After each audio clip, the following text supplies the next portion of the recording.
شاید من یک روز میمیرم، این مرگ ابدی است، یعنی که هر چیز میوه میره. خوب یا عمر با در جنم استیم. السلام علیکم دوستان عزیز، خیلی سوز تنجه ای 2017 من سر کار دارم با همین سایت های اجتماعی. با قدر امکان کمک میکنم برای خلقم، برای یگان مسلمان خدمت کنم. نگاه کنید وقتی که من خدمت میکنم بعضی محل میگم در حق جناب عالی دعا کنید، پرچم میمونم در حق ملت شکرانه تنجی و آبادی وطن کنید. هستن شخصایی میگم بابا جان ماشاءالله برادر بهترین در حق وطن دعا میکنیم. بعضی محل از همین رولیکای خود یک از پولزا میگیره ما خرسان میشیم. اما متاسفانه در درنی همین هست بعضی شخصای جزیرن که و یا اگر گرچند پوچ است با ابله بحث کردن خودش ابلهی است، با او رو نفر اومدن در خونه است.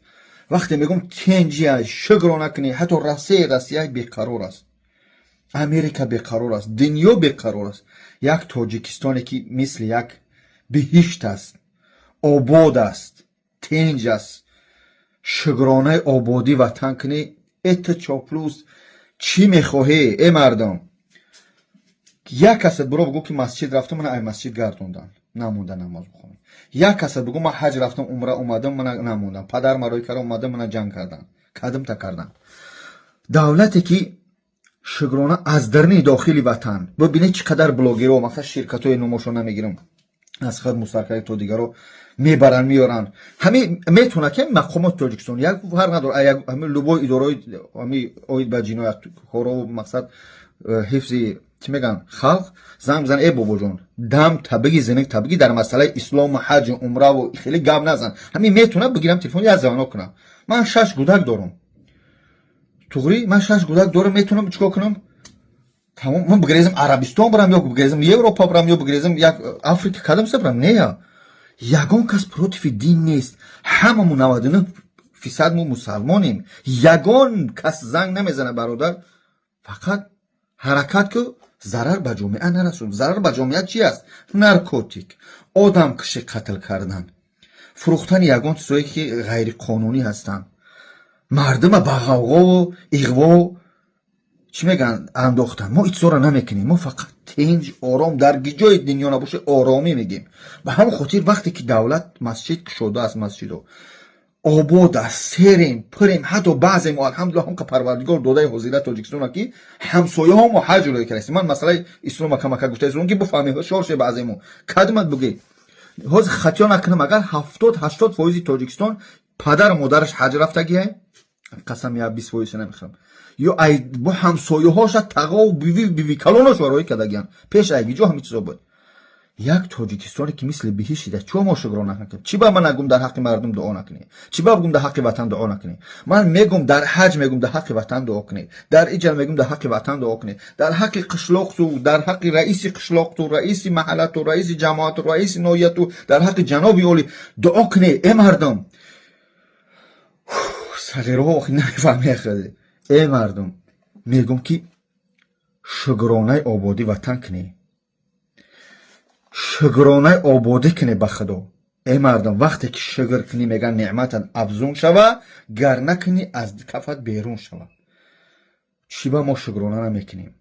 البته هست مینوس، همه جو مینوس پیلوس داره، من نمیگم هستن. شاید در این حکومت بعضی مومنتایی که بعضی ها نینویدت میکنن اسلام شاید یگان مومنتشو نمیخواهن، من کار باویش ندارم. نو الحمدلله همین خیلی جناب عالی گفت اسلامی ما را، مسجدهای ما را، دین ما را از ما هیچ که مجبوری کشیده گرفته نمیتونه. ما مسلمان هستیم چون که پیغمبر خدا صلی الله علیه و سلم گفت که وقتی سلمان فارس در کتفش در برش در کتفش تپ کرد گفت که این قوم این ملت اگر علم در آسمان باشه، در ستاره باشه، از همون آسمان علم میکشن. در حق همین سلمان فارس که از ماست خودتون میدونی.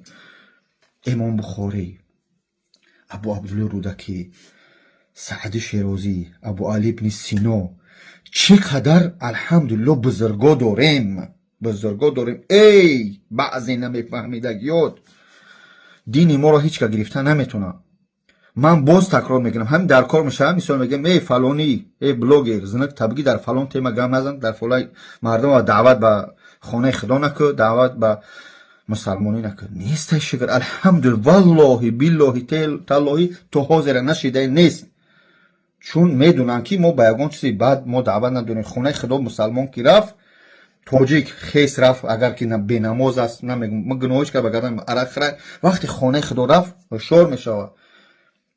حج خانه خدا آدم بیدار میکنه جهان بینیش از زیاد میکنه برای که میره اوجا دنیا دیگر است میگی به الحمدلله نماز خان شدی شکرانه اول الله هم میکنی که مسلمان هستی میای سمیت اقواد میگی سمیت میگی نماز تا بخون اویلت فرزند شور میشه که شکر وطنی آباد داریم. به همون خاطر باز میگم والله اگر صدها بنویسه اگر جان در ان میجمع من در حق وطنم گرچند دیرن ای وطنم زندگی مینیم ما اگر ایجا آمدیم سمیوی در حق وطنم دعا میکنم دعا کنه شیرانی نر صغیرایی که میفهمن شکرانه آبادی وطن کنی به خدا قسم والله این ویدیو را از تحت دیر شکرانه آبادی کنی نو تنجیو دنیا را ببینی. یک وقتو کمکل یک کنفلیکت به همسایه کشورمو با چی داشتیم با کرگیزستان داشتیم چقدر بیقراری و غم و غصه در دلم اوه ای شکرانه کنی شکرانه قشلاقتون شکرانه ناحیتون شکرانه وطن پایتخت شکرانه دولت به قدر نعمت برسی ای مردم. شاید من یک روز میمیرم این مرگ ابدی است یعنی که هر چیز میره خوب یا عمر بعد اینجا نمیستیم اما این رولی که من این ویدیو من شاید بمانه یک روز نه روز کسب که هم صغیره که مرد رفت شکرانه این نعمت کنی مسجد داریم مسلمان هستیم خورد و خوراک داریم پدر مادرمو آزاد پریدویگت میکنیم ایسوس سیرگشت شبانه در می دوشنبه برچ خیلی آزادی سیرگشتمو شکرانه آبادی وطن کنی والله قسم به خاطر الله همه تا دوست میدارم. باز میگم تاجیک با تاجیک دشمن نمیشه هیچ گاه دشمن نبود. من بعضی محل خیلی رو میگم تاجیک با تاجیک بعضی محل بخیلی میکنن یعنی که کنکوی میکنن نوعی زراش بعد بعضیش حجمی را که با وجود وقتو در کامنتر نویسیم ببخش بعد بخش پرسی سر میشه. نو خداوند میگه که بخش من بخشنده ها را دوست میدارم من بخشنده ما به هم خاطر همه تا بخشیدگیم دوست میدارم خیلی رو هم دوست میدارم تاجیک من دوست میدارم من مسلمانم. من باز میگم تاجیک بدن خودش این افتخار است تاجیک بدن این خودش یک شرف است مسلمانم. البته امام بخاری میفهمه امام حنیفه ابو حنیفه دنیا امام حنیفه را ادبشه امام اعظم میگه مذهب امام اعظم همه را گفتن ما تاجیکیم نباشه میگفت یعنی شیگان چیزی میگه بخاری برای که وای خودشه باز زاد چه فهمون مردم که من از بخارا هستم خوب به همون خاطر سرجم باشیم. من بر دین یگان کس کار ندارم با پیروی و عرقخوری و کاری باری همه وقت حرکت کنی وطن تنج آباد سرجم نگه بداریم. شیرانی نر الحمدلله پروردگار وطنی ما را تنج آباد آرام آسوده نگه بداره. قرض قوله قرض دارو برادرها از خدم سکرت دیگرها پروردگار کنده بسازه. همه تا به خاطر الله دوست میدارم. سرجم باشه ملت عزیزم. سلام علیکم و رحمت الله.